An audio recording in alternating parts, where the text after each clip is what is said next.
Bismillahirrahmanirrahim. Assalamu alaikum dear students. Today my lecture is on one sided limit of a function. यानी किसी भी function की आपने one sided limit calculate करनी है। जैसा कि प्रीवियस लेक्चर में हमने लिमिट ऑफ द फंक्शन को डिफाइन किया था और लिमिट कैलकुलेट की थी किसी भी फंक्शन की बाय यूजिंग टेबल, यानी टेबल बनाकर, यानी टेबल की मदद से आपने उस फंक्शन की लिमिट कैलकुलेट करनी है। तो उसमें भी मैंने बताया था कि अगर x अगर किसी नंबर को अप्रोच कर रहा है तो जो हमने टेबल बनाई थी, आप मेरी पिछली वीडियो देख सकते हैं, जो हमने टेबल बनाई थी, अगर x 1 को अप्रोच कर रहा है तो 1 से लेस में देखना है कि 1 से लेस में 0 है और 1 के राइट साइड पर इंटीजर को देखा जाए तो 2 है। तो अगर राइट साइड से अगर हम 1 की तरफ जाएंगे तो हम 2 से स्टार्ट करते थे, हम 2 से फिर 1.8 1.7 1.6 पुट करते करते 1 तक आए। तो अगर x 1 को अप्रोच कर रहा है लेफ़्ट साइड से तो लेफ़्ट साइड पे देखा 0 है, तो फिर 0 से स्टार्ट होंगे, 0 से 1 की तरफ जाएंगे, 0 0.5 0.7 0.8 0.9 0.99 0.99, यानी 1 पुट नहीं करेंगे, हम 1 के करीब जाएंगे चाहे लेफ़्ट से चाहे राइट से। तो ये जो हम पुट करते थे लेफ़्ट साइड से अगर हम आ रहे हैं तो उसको कहते हैं लेफ़्ट हैंड लिमिट, और अगर राइट साइड से हम आ रहे हैं तो उसको कहते हैं हम राइट हैंड लिमिट। और अगर जब तक ये दोनों आंसर सेम ना आए तो लिमिट एग्जिस्ट नहीं करती। फॉर एग्जांपल, अगर किसी फंक्शन की लेफ्ट हैंड लिमिट और राइट हैंड लिमिट अगर डिफरेंट आ जाती है तो इट मीन्स कि फंक्शन की लिमिट जो है वो एग्जिस्ट नहीं करेगी। तो इसके लिए ज़रूरी है कि अगर हम लेफ़्ट साइड से अप्रोच कर रहे हैं या राइट साइड से अप्रोच कर रहे हैं तो फंक्शन की जो वैल्यू है वो सेम आनी चाहिए, यानी फंक्शन की जो लिमिटिंग वैल्यू है वो दोनों में सेम आनी चाहिए। तो इसमें अब हम डिस्कस करते हैं वन साइडेड जो है लिमिट। तो वन साइडेड लिमिट में ज़ाहिर बात है इसकी नोटेशंस होती है, जैसे कि ये देखें। अब अगर हम definition of one sided limit हम यहाँ डिस्कस करते हैं तो हम सबसे पहले देखते हैं limit x approaching to a के ऊपर माइनस लगा रहे हैं। अब a के ऊपर माइनस लगाने का मतलब है कि ये नोटेशन है लेफ्ट हैंड, क्योंकि a से माइनस का मतलब है कि नेगेटिव साइड से, यानी छोटी वैल्यू। a के ऊपर माइनस का मतलब है a से छोटी वैल्यू, यानी x less than a। It mean कैसे कहते हैं a से छोटी वैल्यू लेफ्ट हैंड लिमिट, ए के लेफ्ट साइड पर। अगर ए के ऊपर मैं प्लस का साइन लगा देता हूँ तो उसका मतलब बन जाएगा कि ए के राइट साइड से हम अप्रोच कर रहे हैं, तो उसे हम कहते हैं राइट हैंड लिमिट। तो we right limit x approaching to a के ऊपर माइनस लगाया, function which is equal to L, definition वही है, सिर्फ ए के ऊपर माइनस लगा दिया। तो and say that left hand limit of the function as x approaching to a, or the limit of the function x approaching to a from the left is equal to l, यानी वो limit l को approach करेगा to l if we can make the value function arbitrarily close to l by taking the x to sufficiently close to a with x less than a। यानी देखें ना, अगर x a को approach कर रहा है left side से, इसका मतलब है x जो है वो a से छोटा होगा, और जो हम x की वैल्यूज अप्रोच करवाएंगे a को तो वो ज़ाहिर बात है a से छोटी होंगी। जैसे मैंने मिसाल दी, अगर 1 को अप्रोच करवा रहे हैं लेफ्ट साइड से तो 1 से छोटा नंबर 0 है, तो हम 0 से स्टार्ट करेंगे, 0 0.5 0.7 0.8 0.9 0.999, तो लेफ्ट साइड से आ रहे हैं, क्योंकि देखें जितने भी नंबर पुट किए हैं वो a से छोटे हैं।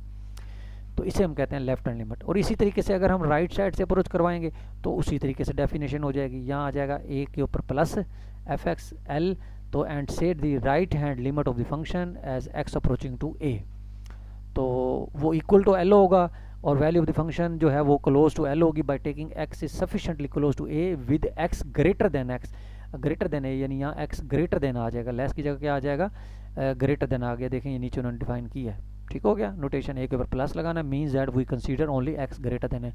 जैसा कि मैंने बताया, अगर x 1 को अप्रोच कर रहा है, अगर x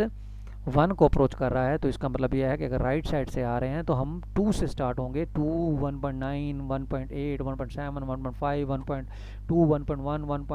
1.001 1.00001, तो ये 1 के करीब जा रहे हैं लेकिन 1 नहीं पुट कर रहे, तो ये देखें 2 से आ रहे हैं, तो इसे कहते हैं राइट हैंड लिमिट। तो देखें हमने जितने भी x की वैल्यूज़ पुट की हैं वो ज़ाहिर बात है उस 1 से बड़ी हैं, तो इसका मतलब हम कहते हैं x approaching to a plus, का मतलब है कि जो x होगा वो ग्रेटर देन a होगा। लेकिन लेफ़्ट से देखें चाहे राइट से देखें, जो फंक्शन की लिमिट है वो l ही रहनी चाहिए, यानी देखें ये जो हाइट है वो सेम रहेगी, तो हम कहेंगे जो फंक्शन की लिमिट है वो एग्जिस्ट करती है। तो ये नोट उन्होंने यहाँ लिखा है कि किसी भी फंक्शन की जो लिमिट है वो l तब होगी इफ़ एंड ओनली इफ़ उसकी लेफ्ट हैंड लिमिट भी l हो और उसकी राइट हैंड लिमिट भी l हो, इट मीन के दोनों सेम होने चाहिए, ठीक हो गया। तो इस तरीके से हम जो है इसकी जो लिमिट है वो हम कैलकुलेट इजीली कर सकते हैं, तो लेफ्ट हैंड लिमिट हो चाहे राइट हैंड लिमिट हो। तो ये असल में अब यहाँ देखें, ये ज़रा ग्राफ जो है क्लियर शो नहीं हो रहा। तो इस क्योंकि ये जो एग्जांपल है ये हमने ग्राफ की मदद से, यानी ग्राफ को देखते हुए आपने ये इसकी लिमिट जो है वो कैलकुलेट करनी है, यानी लिमिट बतानी है आपने। ठीक है, तो इसमें देखें जैसे वो कहते हैं x अप्रोचिंग टू 2 के ऊपर माइनस लगा दिया, और जी एक्स की 2 पर लिमिट बतानी है, और 2 पर माइनस का मतलब है 2 से छोटी वैल्यू, यानी लेफ्ट हैंड लिमिट। तो लेफ्ट हैंड लिमिट का मतलब है, देखें ये 2 है, ठीक हो गया, और 2 से लेफ्ट का मतलब है कि आपके पास ये 2 है, तो ये 2 से छोटा का मतलब है कि इधर लेस देन 2 आएगा, और 2 से राइट पर देखेंगे तो इधर आपके पास 2 से बड़ी वैल्यूज़ आ जाएगी। तो उसी के लिहाज से देखें, क्योंकि अब आप ज़रा बुक में देखिएगा कि यहाँ भी फंक्शन बन रहा है और यहाँ भी फंक्शन बन रहे हैं, यानी दोनों फंक्शन बन रहे हैं। लेकिन इसमें देखें कि 2 के ऊपर जो इधर बना हुआ है आपके पास, आपने बुक ओपन कर लेनी है कि 2 के ऊपर जो इधर सर्कल बनाया वो एम्प्टी है, और यहाँ भी जो सर्कल बनाया वो एम्प्टी है। इट मीन कि इसकी फंक्शन वैल्यू डिफाइन नहीं है, लेकिन इसकी लेफ़्ट लिमिट और राइट लिमिट जो है वो दोनों एग्जिस्ट करेंगी। अब 2 पर अगर लेफ़्ट पर जाएं तो ज़ाहिर बात है ऊपर वाला ग्राफ देखेंगे, क्योंकि लेफ़्ट पर इसकी वैल्यू है, राइट पर नहीं है, तो वो किस पर कट कर रहा है देखें, ज़ाहिर बात है सर्कल के बिल्कुल सामने देखें, ये यहाँ सर्कल बन रहा है, तो ये 3 वैल्यू आ रही है, इसका मतलब है इसकी 2 की लेफ़्ट लिमिट 3 आ रही है। अब जो 2 के राइट देखेंगे तो इसके राइट तो है नहीं, तो फिर ये वाला ग्राफ देखेंगे, दोनों जी के ग्राफ हैं, तो 2 के राइट देखेंगे तो ये ग्राफ है, तो इस पर वैल्यू देखें ये 1 आ रही है, इसका मतलब है ये देखें 2 की राइट लिमिट 1 और 2 की लेफ़्ट पे देखें ग्राफ से 3, तो लेफ़्ट लिमिट भी आ गई इसकी, ये बी पार्ट, राइट लिमिट भी आ गई। लेकिन अगर सी पार्ट देखें तो सी पार्ट में हम कहेंगे कि ये एग्जिस्ट नहीं कर रही, इसलिए नहीं कर रही क्योंकि लेफ़्ट और राइट दोनों मुख्तलिफ हैं। ठीक हो गया, तो इस तरीके से ये आपने देखनी है। इसी तरीके से 5 पर देखेंगे तो 5 आपके पास ग्राफ में देखें तो ये 5 है, तो 5 की फंक्शन वैल्यू यहाँ देखी, तो आपने देखना है ये कहाँ कट कर रही है, तो 5 पर फंक्शन वैल्यू देखें ये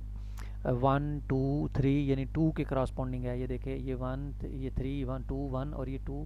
यहाँ है, तो देखें ये वैल्यू है 2 पर, तो इसका मतलब 5 की जो लेफ्ट साइड से देखें ये भी 2 को अप्रोच कर रही है, राइट साइड से देखें ये भी 2 को अप्रोच कर रही है। इट मीन के दोनों की जो लिमिट्स हैं वो सेम है, लेफ्ट भी और राइट भी 2 हैं, जिसका मतलब है इसकी लिमिट जो है वो एग्जिस्ट कर रही है। तो ये अब टेबल की मदद से हम इसको ग्राफिकली देख सकते हैं,